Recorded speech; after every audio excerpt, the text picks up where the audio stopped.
4 and 5. And the idea is that you as master students get the opportunity to learn about, well, what life as a PhD student looks like, or alternatively, to learn about the cutting edge of research. So by all means, I suggest that if at all possible, you go there. It's very nice. Also this time there are actually 2 speakers. I think Dennis Plug will be telling on his research in operations research. And then there's a second lecture, I forgot the name, and I think it's on econometrics. In any case, I really recommend going there. Okay, raise your hand if you're going. I said raise your hand if you're going. Okay. Well, I think enough on that. The other thing is, and we discussed that already last week, that by the end of this week, we will complete our initial discussions on this subject of report models. That's a good moment to hand out the homework assignments. And to be able to do so, you need to compose groups. And we discussed those groups need to be composed of 3 persons. And over there, I have a list. So during the break, you can write down your name. And I have a remark on that too. I know from experience that you all have your reflex in coping with this, which is to make a group with people you work with throughout your entire bachelor. I mean, that's how it works. My urgent advice is not to do that. We have within the group people with different backgrounds, and I think you can learn from working with people indeed with different backgrounds. So my advice would be to fight to get somebody from outside the bachelor program and looking at the best metrics in your group. So think again if you already drafted the group consisting of your regular teammates. Yeah? Okay. How many people from outside the program do we have? Yeah, well, if you completed the bachelor, you're not really from outside the program, of course. But, quite a few. So by all means, think about that. Okay. Any questions so far? Remarks? Okay, then we can go to the contents, and indeed we continue where we left off in a sense. Last week, as you will remember, we've been discussing recourse models, and we started with the notion of penalty cost, and then we applied that to a stochastic setting, and that led to the discussion of simple recourse models as a special case of the more general recourse model in stochastic programming. And the discussion then continued with a classification of recourse models, the idea being to pinpoint the most general class of recourse models that we will analyze during the course. And well, first of all, it's not even on the slide, but we agreed that it should be fixed recourse. And then using the Groningen definition of fixed recourse, meaning that also the cost factor is random, whereas in the usual literature, the concept is only about the recourse matrix. But in our case, our assumption is that indeed we deal with fixed recourse, so that tuple, the cost factor Q, and the recourse matrix W is deterministic, not depending on the scenarios that describe our future. It goes without saying that we always assume sufficiently expensive recourse. We found a couple of times if you don't do that, you end up with meaningless models, which moreover are impossible to analyze, so we have very good reasons to stay away from that. And then the real assumption came in, namely, we agreed that we would be talking mostly about complete recourse. And the notion is that, okay, whatever happens with respect to our underlying random constraints, in terms of infeasibilities, we're always able to repair. It may be very expensive, but we can repair. And then again, we argued, well, from an interpretation point of view, that's not even necessary. It may happen in real life that something happens and there's no way you can repair. That would, in our terminology, mean that recourse cost would be plus infinity. But we also found that from a theoretical point of view, and in particular from an algorithmic point of view, it's very inconvenient to have to deal with, well, non-finite function values. So, for that reason, we said most of the time we'll be talking about complete recourse models, and then we learned in that setting, the analysis is particularly nice. To summarize at least some of the things we did is the following, and our approach, of course,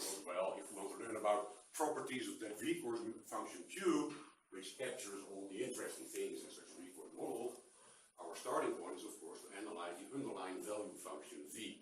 Right? That is the cost corresponding to the optimal recourse action, optimal determined by the corresponding second stage problem. And therefore, we're talking about a value function, which takes as an argument the vector of deviations, we denote it by Z. And by definition, we then have this formulation as a primal problem, minimization with respect to a given cost factor Q of our recourse decisions Y, and that's what we need to do to compensate for Z. And then we said, well, of course we can talk about a primal problem, but alternatively we have a dual problem to analyze. And we also agreed that indeed we are allowed to apply the strong duality result having equality between the two. Why was that convenient? Well, we found that indeed there is the dual formulation, and then we looked at the feasible set. I denoted by capital lambda here as before. Morning.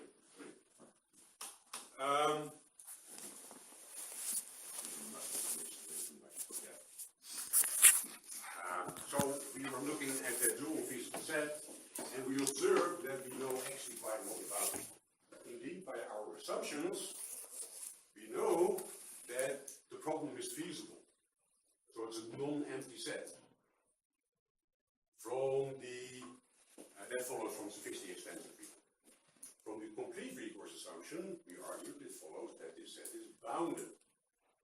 Moreover, by definition, it's given as a set defined by finitely many linear constraints. In short, our dual feasible set is a non-empty polyhedron, and therefore it's spanned by finitely many extreme points. Can be quite few, in practice they are very many, but to learn about its property, this suffices to know that this is the structure. Why? Because we use our knowledge about linear programming, which tells us optimal values of such a linear program are attained in the extreme points, in the vertices. I denote them by lambda 1 of the capital K, and therefore we learn that our value function, which is underlying everything, actually is a very nice function. Indeed, it's the pointwise maximum of a finite collection of linear functions. Remember, what did that tell us? Well, it tells us that indeed it's a very nice function. It's continuous, it's convex, it's polyhedral, whatever you like. Yeah? So that's the good news. And I argued, and I do it again, that this is indeed essential to everything we do when we analyze recourse models. That's why I find it very important that you're able to reproduce this. And then I said a few words about examples and blah, blah, to convince you that it's indeed very important. So instead of repeating this myself, I could have asked any one of you to do this, right? And you would do so without hesitation. In a couple of minutes, describe this crucial result, right? I don't know. Okay. Indeed, we are not only interested in properties of the underlying value function V. The reason we are interested in that is because of what it tells us about its expected version, the recourse function or expected value function Q. And we found, and it was mostly by arguing, well, similarities to the special case simple V.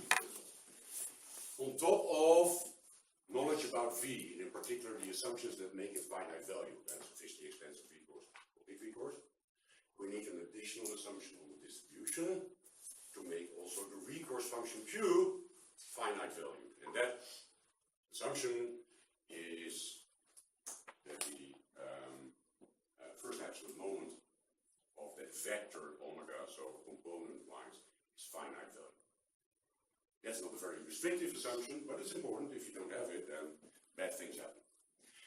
Indeed, under those assumptions, we proved last time that indeed then our recourse function itself is a nice function. In particular, it's finite value and it's convex.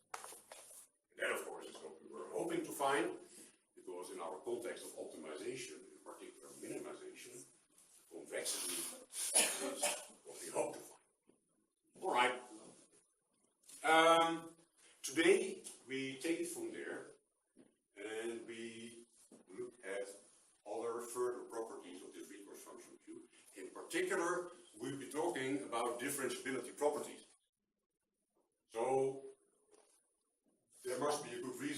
so, other than it's just curiosity. I mean, of course, we're interested to learn about this function Q, but actually, and that's what I'll talk a bit about first, it is for a reason, a very practical reason, that we're interested in those properties. Okay. So, here's the story. TS stands for two-stage. So two-stage recourse models, as we've seen before, can be written down very concisely. Namely, it's a minimization problem over some fixed, deterministic, feasible set. I denote it here by X naught, which is our regular constraints that we have in our canonical representation, namely non-negativities on the variables, and on top of that, a number of equality constraints, AX equal B.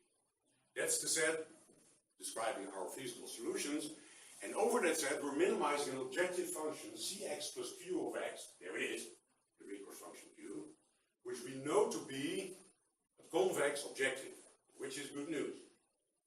But it's not quite the same as being able to solve it, because indeed it's convex, we know that, but we do not have a nice closed form expression for that recourse function Q. Indeed, it's only given as the expectation of some underlying value function, which is not quite the same as looking at a nice deterministic function like x squared. So, how can we solve this problem? For that very reason, given that the function Q is only given implicitly. The idea is, of course, that we're going to use that it's a convex function. And there are many ways to use it, and in particular, we're aiming for this. Given that it's a convex function, we know that it's actually the pointwise maximum of a collection of linear functions. Why is that interesting? Well, as soon as we hear linear functions, we're happy because that tells us, well, apparently we can approximate it, model it as a linear program, and we know how to solve linear programs. So that's why this is good news. Why is it true?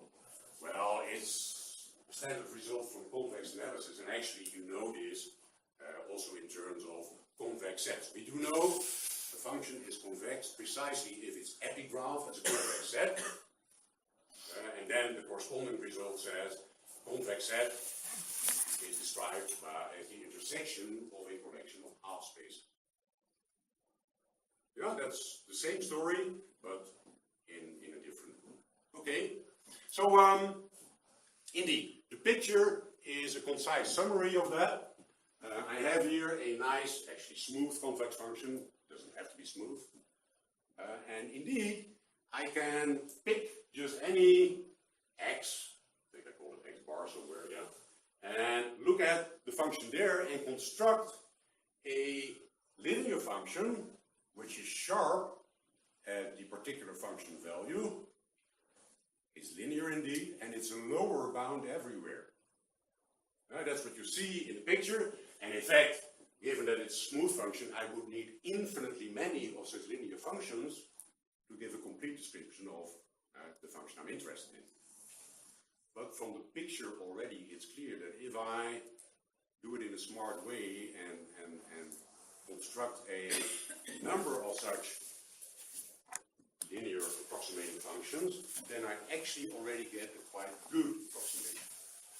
The other thing is, of course, that if I calculate my function value here and the corresponding slope of that linear function, that tells me where to go look for a better candidate solution. That's the gradient used as a direction of descent. Okay, so what I am looking for, therefore, is those supporting hyperplanes, those linear functions which are lower bounding the function the convex function I'm interested in. Well, we do know that indeed our function Q is convex and finite valued, given our assumptions, and that tells us that it's subdifferentiable. And that's the notion we discussed before. It's a generalization of differentiability, applying to convex functions in particular, and it tells us that for any argument, so let's call it x bar, arbitrary but fixed, I have the following inequality which is famous and therefore has a name. It's the subgradient inequality. It tells us exactly what we were describing before, but now more concretely. It says, okay, in such a point x bar, I can write that q of x, so the function q, is at least equal to that particular function value, q of x bar, plus a linear term, which is in terms of the difference between my variables x and the fixed x bar, multiplied by a vector u. And that vector u is the so-called subgradient of the function q at that particular point, x bar. And we said before, when we discussed this notion, it's essentially the same idea as a gradient, except that it doesn't have to be unique. There can be more. But that's what we saw in previous discussions. Okay? So, to summarize, what we're apparently looking for is a means to describe that vector u, that subgradient vector u. Because as soon as we have it, we know what that corresponding supporting hyperplane linear approximating function, lower bounding function, looks like. It's constant that we can calculate, plus that linear term, and the slope is given by that vector u. So that tells us that we would like to have a way to find subgradients of our recourse function q, which indeed satisfies the assumptions. It's a convex finite value function, so we know it exists, and the question is how to obtain it. As soon as we know how, if we have an algorithm or a recipe to do that, we have at least a conceptual algorithm. What we will do is find a finite number of those supporting hyperplanes in terms of those gradients or subgradients rather, and that together spells out a linear program, or actually a piecewise linear program, but that's the same thing, which will tell us how to find a solution to that difficult, albeit convex problem. Maybe it's an approximate solution, but still, is the main idea and why we are interested in differentiability, in particular in subgradients of the recourse function. Is that key? If so, we can continue, and I have a question for you. So we're interested in subgradients of the recourse function q, which is given as the expectation of the value function of a linear program. That looks pretty nasty. How are we going to proceed? What are we going to do to learn about subgradients of that function? What would be your line of attack?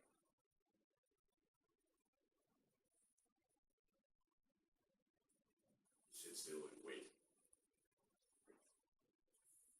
Any suggestions?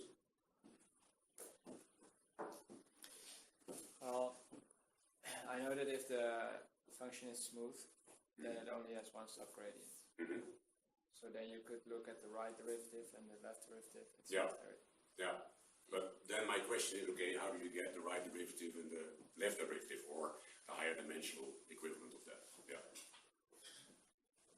So it's a partial answer, but not quite what we need, because we do not know where to start yet. Yeah. Numerical derivative. Yes, that's the poor man's solution. Of course, we have very powerful computers, so we could do some numerical style approximation, essentially meaning that in a suitable number of nearby points we calculate function values and then we do our trick, and we get an estimate of the slope. Sure, that might work, but maybe we can smarter than that. Further suggestions? As always, I only ask easy questions, so the answer has been discussed before. Of course. If you're interested in the expectation of or in a function which is defined as the expectation, your immediate idea should be, let's look at the underlying function. Hopefully that tells us something that we can use. In fact, we know quite a bit about the underlying function, right? Okay, let's see.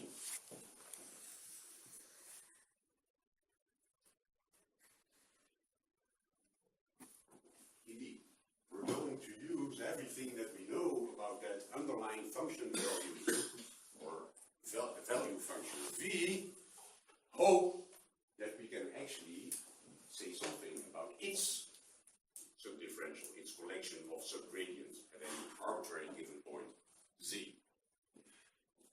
And hopefully our nice dual characterization of the value function will help.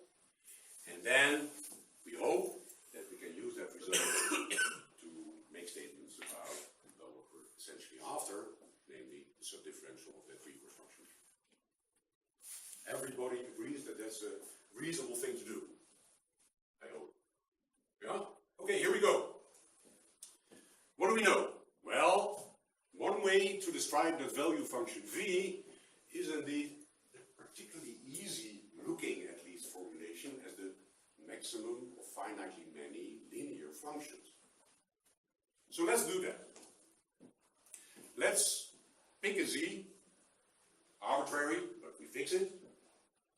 And correspondingly, we find the vertex lambda depending on z, which actually maximizes that expression. So I could say the corresponding optimal dual solution, lambda k, the index k, depending on z. Now, two things may happen, as may happen in any linear program. Well, under our assumptions, namely that it's feasible and bounded. Two things may happen. That optimal dual solution that we find is either unique or it's not. And my question to you is this. Let's assume that there is a unique optimal dual solution. So a unique vertex which maximizes that expression. What does it imply about what the function v looks like in the neighborhood of that fixed z? And what does it tell us about differentiability properties of v in such a point z? So my suggestion is that you try to make a picture in your mind of what it means if that optimal dual solution is actually unique, and use that picture in your mind to answer the question that I already posed. What does that imply for differentiability properties? Now I see popping up all kinds of pictures on top of the island. What does it look like?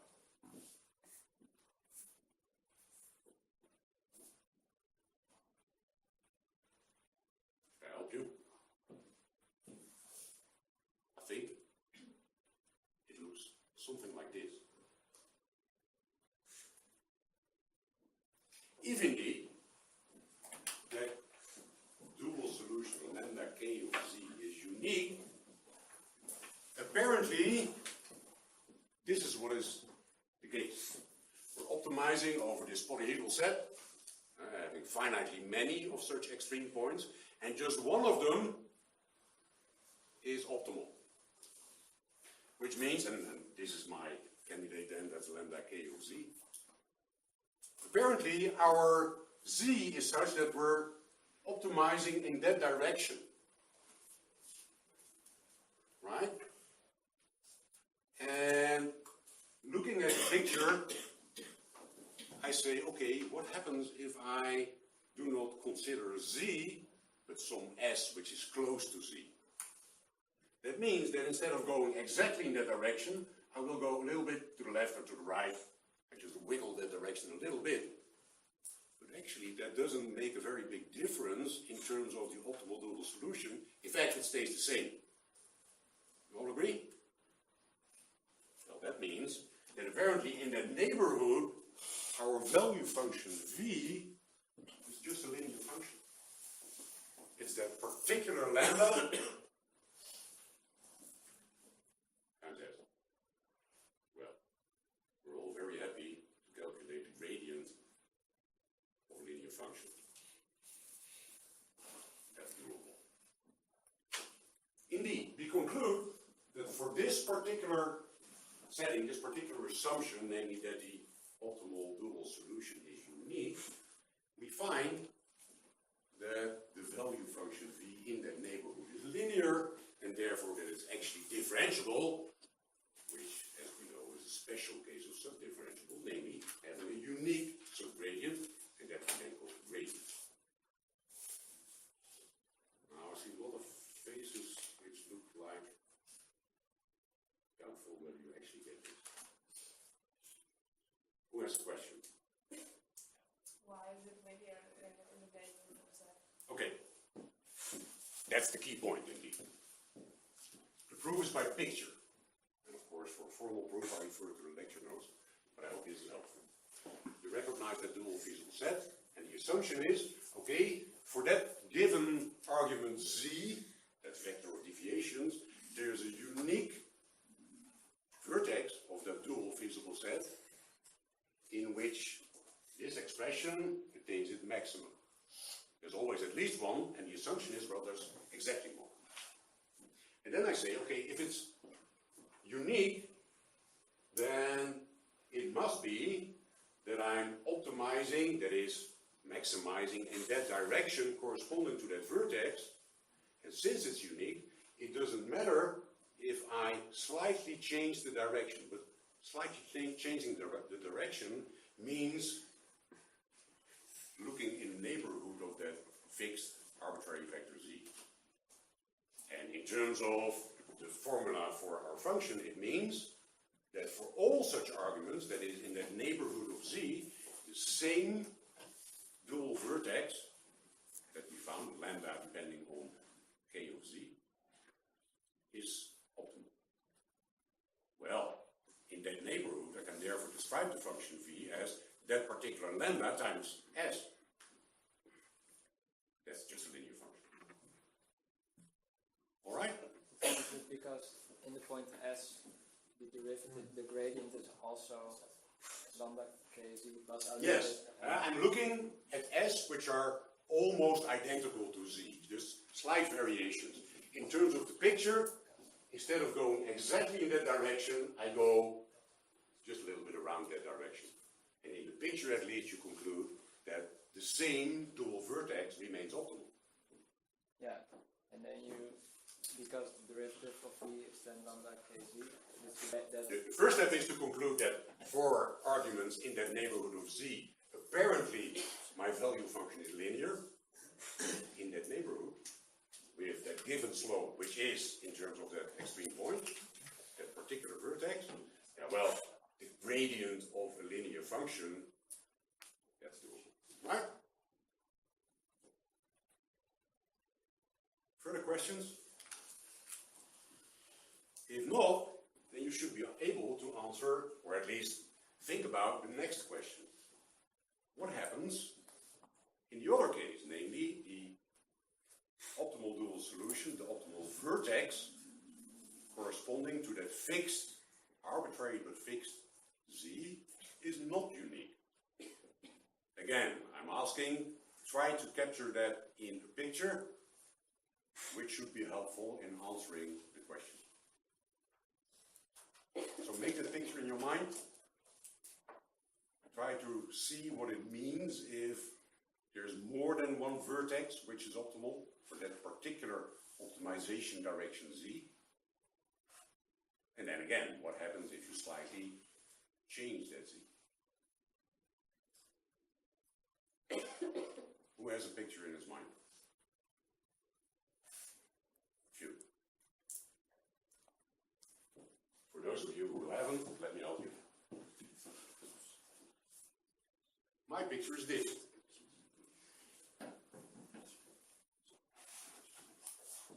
If there is not a unique vertex corresponding to z, then well, in the picture there are two. In general, there can be more, of course, extreme points. Obviously, any convex combination of the two is also an optimal solution. The entire boundary face of that polynomial set is optimal. Okay? But what does it mean in terms of the picture if those both extreme points are optimal? That means that my direction of maximization is actually perpendicular to that particular face of the dual visible set, that polyhedral set. Exactly. Because as soon as I change slightly the direction of optimization, the situation changes quite dramatically, because no longer both will be optimal, but just one of them, depending on in which direction I vary my harmony. Indeed, I try to describe it here concisely, and it's very informal mathematics. I'm trying to say, okay, if I change the direction which is perpendicular a little bit in that direction, then suddenly only this one will be the unique optimal dual solution. Then again, if I go slightly in the other direction, it will be this one. Okay? So, for the value function v in the neighborhood of this particular z, it says the following. Only if you're exactly in that point, you have this multiple dual solutions. As soon as you slightly vary, you get something different. But in that setting, it's again very simple, because you're back in the situation we already discussed, namely, where there is a unique optimal dual solution. We already learned that means that in that neighborhood, the function v is linear. So what we're looking at is a point z. If I go a little bit to one side, it's linear. If I go a little bit to the other side, it's linear, but with different slopes. What it tells us is this is a piecewise linear function. We already know it's convex, so we needn't worry about that. But that's what we find. So that means that in this very point z, there is not a unique gradient. There are at least two subgradients corresponding to the slopes to the left and to the right. And every combination of the two is, of course, then also a subgradient. Okay? Well, not everybody looks quite happy. Questions? Doubts? You could even say this is nonsense. That helps, by all means. Maybe somebody has a different way, different words, different idea of explaining the same thing. That could be helpful. So feel free to volunteer your insight, make remarks.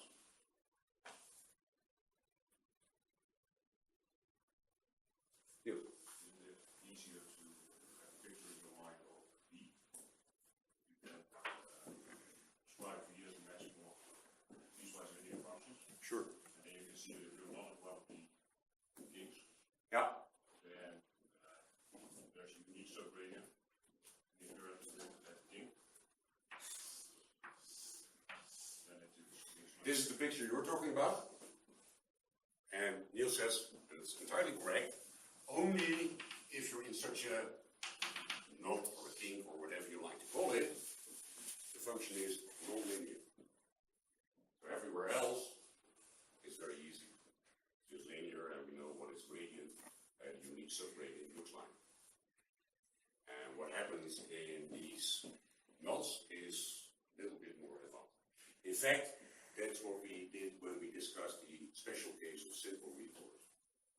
The point I'm using this formulation involving the dual visible set is for a reason, because actually that will be the way we find those subgradients. So I want you to make the connection. But it's the same story, and it's helpful to also look at it in this presentation. Further suggestions?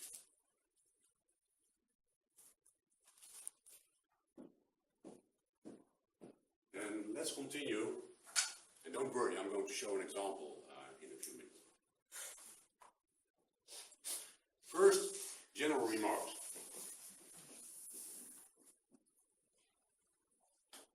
V, being a finite valued convex function, is always subdifferential.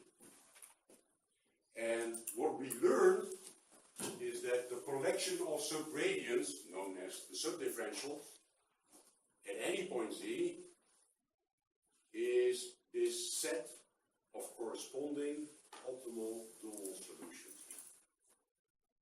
Can be unique, it doesn't have to be. In that case, indeed, it's a set, and not too difficult to see that then it's a cone, convex cone.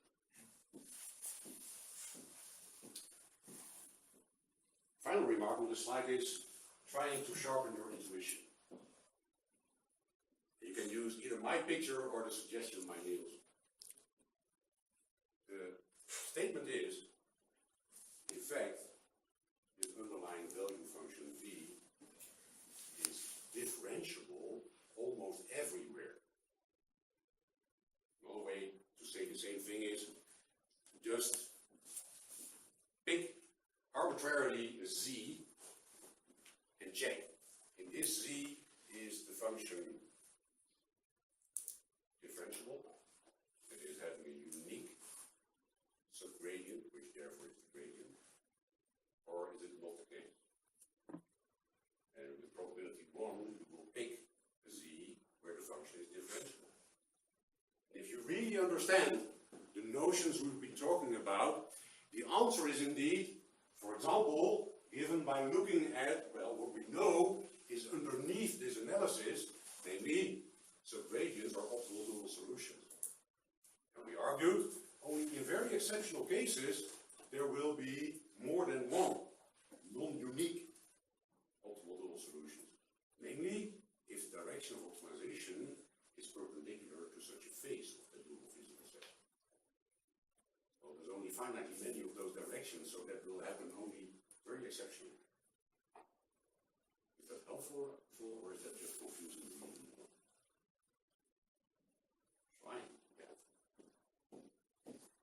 Okay. Message is, we do know what the subdifferential collection of subgradients of the function v look like. Hopefully, it will be helpful in telling us about Q. And the step we need to make is this. Using everything we know about V, what does that tell us about Q, in particular about subdifferentiability?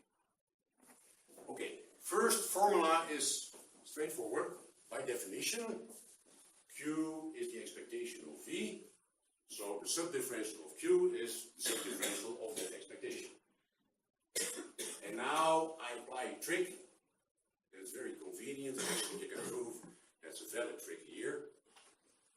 I exchange the order of taking the subdifferential and taking the expectation. And it says there, as a very brief remark, that's okay here because of DCT. You can tell me what DCT stands for.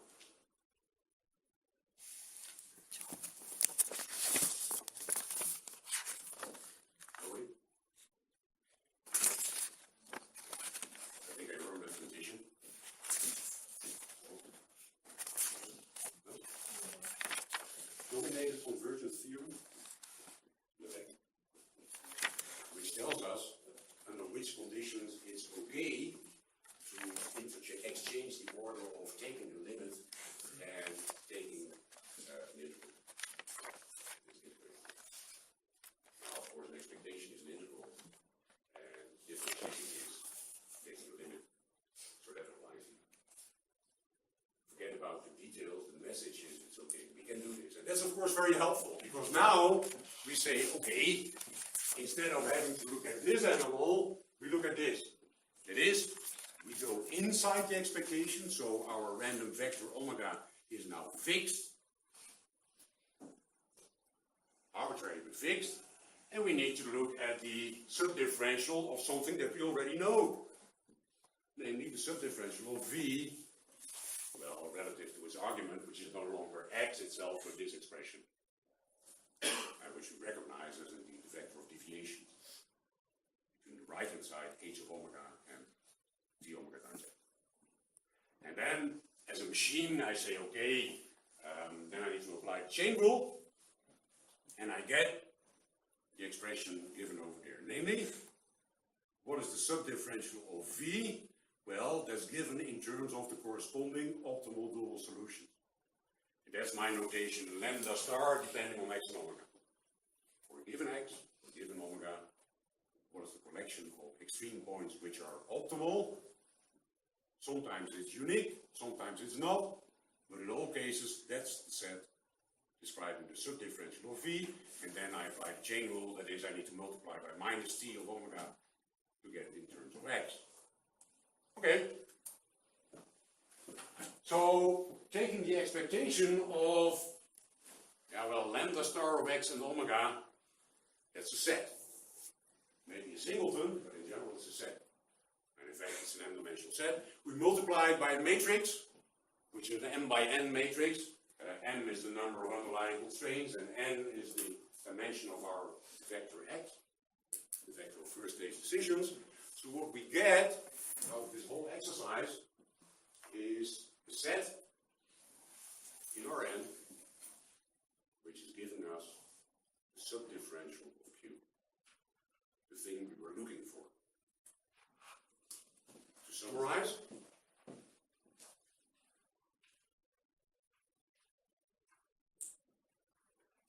let's be practical. Let's assume that we are looking at a given candidate solution X, and we wish to find the corresponding subdifferential of Q. And what we need to do is the following.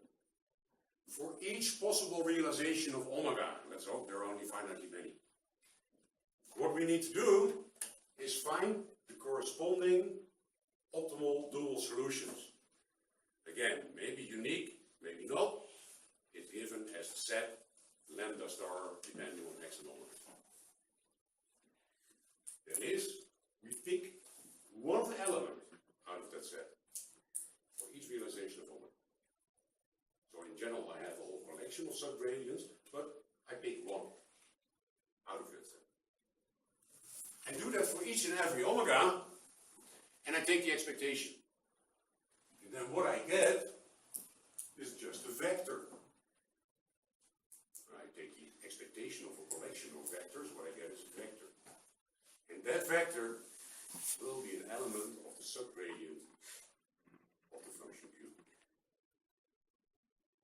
So to cut a long story short, what we just learned is that yes, we can obtain subgradients of that precourse function Q. And the way to do it is by looking at the underlying value function in its dual representation. In fact, each and every step is something we've seen before, we're not afraid of, but maybe it's not fully clear. And that's why after the break, which starts in 10 seconds, I'll give you an example. Hopefully that helps. All right? Okay, see you at 12 o'clock. As announced, I have here the list for the composition of groups, and please note